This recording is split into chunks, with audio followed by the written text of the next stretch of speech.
സുഹൃത്തുക്കളെ നമസ്കാരം. നമ്മൾ കഴിഞ്ഞ ഒരാഴ്ചയായിട്ടൊക്കെ കേട്ടുകൊണ്ടിരുന്നൊരു കാര്യമാണ് ഡോക്ടർ ഹാരിസിൻ്റെ കാര്യം.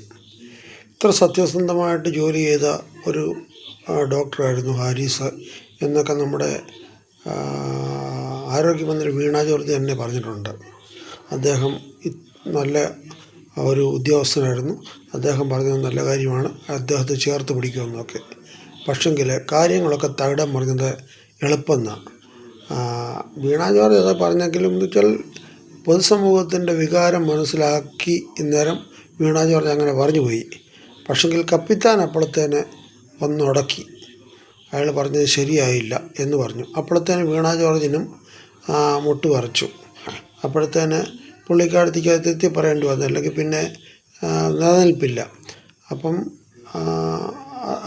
ഇന്ന് അതിനകത്ത് അന്വേഷണമൊക്കെ ഉണ്ടായിട്ട് അവർ തന്നെ അയാളെ തള്ളിപ്പറയുന്ന ഒരു രംഗമാണ് ഇപ്പോൾ ഉണ്ടായിരിക്കുന്നത്. കൂടെ ചേർത്ത് പിടിക്കുമെന്ന് പറയുന്ന ഒരു സത്യസന്ധനായ ഒരു ഡോക്ടറെ എന്താ പറയുക, കടലാസ് പോലും മേടിക്കാനൊരു അദ്ദേഹത്തിൻ്റെ മകൻ്റെ പ്രായമുള്ള ഒരു കുട്ടിയുടെ ഓപ്പറേഷന് ഈ സാധനങ്ങളില്ലാതെ വന്നതുകൊണ്ടാണ് പുള്ളി ഇങ്ങനൊരു പരസ്യമായിട്ട് പ്രതികരിക്കേണ്ടി വന്നത്. അദ്ദേഹത്തിന് അത് പ്രതികരിച്ചു, നാട്ടുകാരെല്ലാം അത് ഏറ്റെടുത്തു. എന്നിട്ട് അയാളെ കൂടെ പിടിക്കുമെന്ന് പറഞ്ഞിട്ട് അയാളെ ക്രൂശിക്കുന്നതിനായിട്ട് ഇത്ര വ്യഗ്രതയോടുകൂടി പ്രവർത്തിക്കുന്ന ഒരു സംവിധാനം. എന്നിട്ട് അയാൾ ക്രൂശിക്കുന്നത് പോട്ട് അയാൾ ജോയിൻ ചെയ്യുന്നതിന് മുമ്പേ അവിടുത്തെ ഉപകരണം കാണാതായതിൻ്റെ ചുമതല വരെ അദ്ദേഹത്തിൻ്റെ തലയിൽ കെട്ടിവെക്കുക.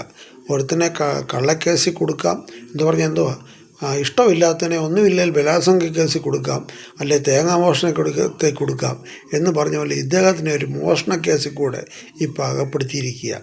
ഇതുപോലെ വിചിത്രമായ സംഭവങ്ങളൊക്കെ എവിടെ നടക്കും? ഇങ്ങനെയാണോ ഒരു സിസ്റ്റം പ്രവർത്തിക്കേണ്ടത്?